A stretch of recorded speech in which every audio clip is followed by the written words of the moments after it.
Hello, and welcome to the second video of the Music Hum online materials for Tuesday, April 14th. We're going to be continuing kind of what's happening with the 20th century and how music is unfolding from the beginning and the roots of modernism.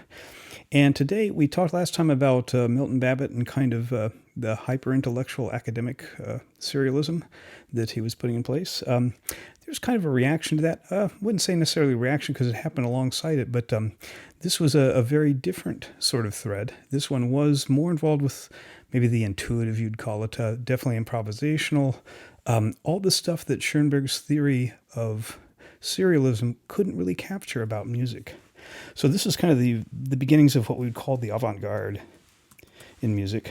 And there's one figure in particular who's kind of the grandfather, great-grandfather at this point of a lot of this activity, and that was John Cage. Composer, musician, philosopher. Cage he was born in 1912 in Los Angeles and lived to 1992. Very influential in his work, in his writings, in his whole outlook on things. It's interesting. He became interested in composition very early in high school, and his parents, he kicked around Europe for a while. He'd gone to college. I think he went to Pomona College, but dropped out. Didn't quite like it that much, but came back and got involved with private lessons, and believe it or not, Cage actually studied with Arnold Schoenberg for a while. And the story I've heard is that at one point Schoenberg said to Cage, "You have no sense of harmony or melody. For you, music composition will always remain a brick wall." And Cage's reply was, "I will spend the rest of my life bashing my head against that brick wall."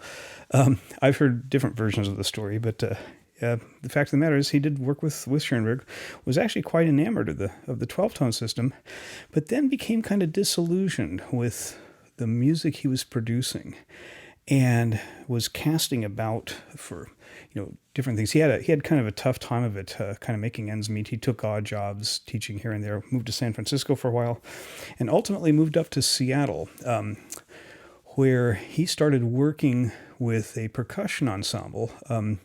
He kind of did the Fuller Brush thing, and he went around and knocked on people's doors, especially housewives who were home, saying, "Would you like to learn how to play in a percussion ensemble and compose?" And got people to sign up for it.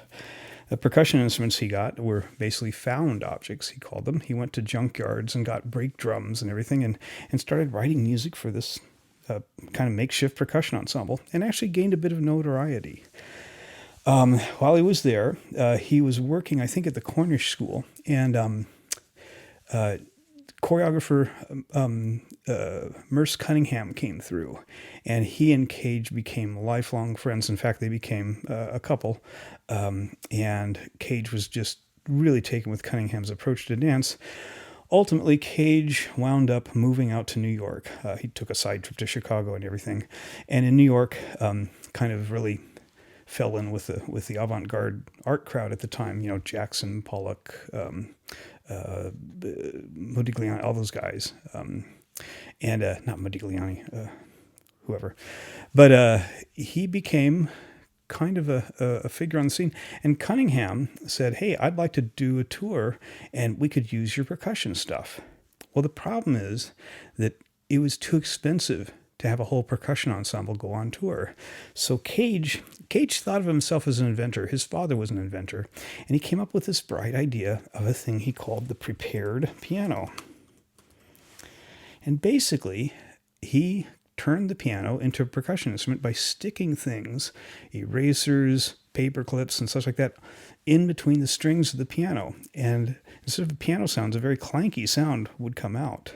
And basically, he could then be the entire percussion ensemble himself, accompanying Cunningham while he did his dances.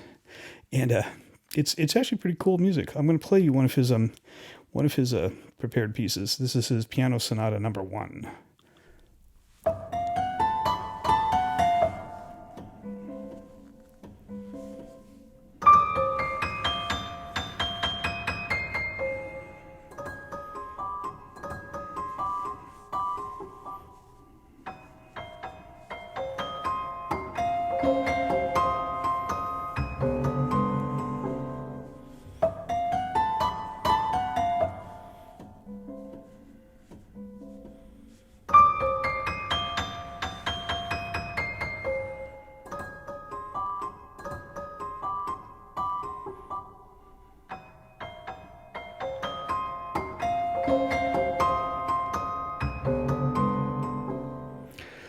not your typical piano sounds.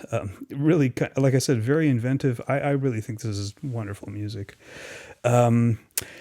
Cage was growing more and more disillusioned with just kind of the whole situatedness of music and how it fit in culture. And he was kind of casting about. Obviously, he had a questing mind. And he happened to attend, right here at Columbia University, some lectures by the Zen Buddhist scholar D.T. Suzuki, who was introducing Zen Buddhism to the United States kind of intellectual world back in the late 40s and early 50s. And Cage found a real resonance with his kind of forming ideas about how to approach composing, how to live his life, what music could be. And as a result became the anti kind of hyper-intellectualized composer, in that his philosophy, composition should have no intention. It should just be. Sounds should be allowed to be themselves. And with this philosophy, he wrote what was his most famous piece called 4 minutes, 33 seconds. The length was chosen by what he called chance operations. I'll talk about that in a second. And basically, the piece is to be done just in silence. The performer comes on stage and just sits there for 4 minutes and 33 seconds. Now, if we were actually doing this in a class, I would perform this piece for you because it is kind of remarkable. At first, it's like a joke and it's kind of goofy and you sit there, but it's long enough that after a while you start noticing all the sounds around you. You go, wow, what is music? How is music defined? You know, this is kind of a big essential question now that we ask in the 21st century, you know, and you become aware of all these sounds. And that's exactly what Cage was trying to do, was to make you hyper aware of your being and your existence. And yeah, definitely, you know, steeped in Buddhist philosophy. Now, I'll just mention one more thing. And I've got a little experiment I'm going to do in class. But the one thing is that he explored through his studies with Buddhism what he called like chance operations. And he used the I Ching as a kind of the oracle for this. This was that system of, I wouldn't say predicting, but kind of reflecting upon possible futures by throwing sticks. And you would get these 64 different hexagrams or combinations of these sticks. And each one had a text accompanying it. And that would give you something to reflect upon about, you know, what might be in the offing. And Cage used these. Actually, he used in particular the aleatoric, he called aleatoric operations. Okay, aleatoric or chance operations to design and compose, again, taking his personal intention out of it, even though Cage pieces are totally recognizable as Cage pieces. But basically using this chance operation to really kind of craft the entire sound.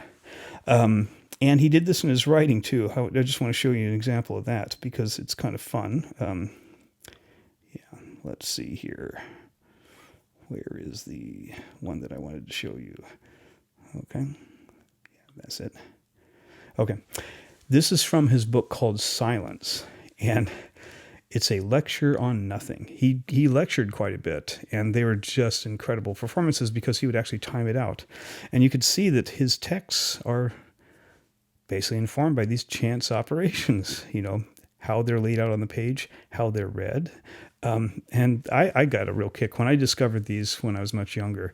I just thought, wow, this guy got away with something, you know. The texts are just wonderful. I am here, and there's nothing to say.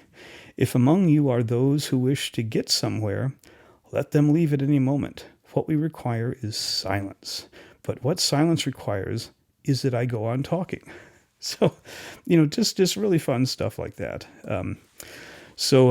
Yeah, and Cage's approach and his notion of kind of exploding what music could be, again, everything that Schoenberg's theory didn't talk about, found real resonance in a lot of performers and composers and artists in the world. So we'll talk about that in the next video.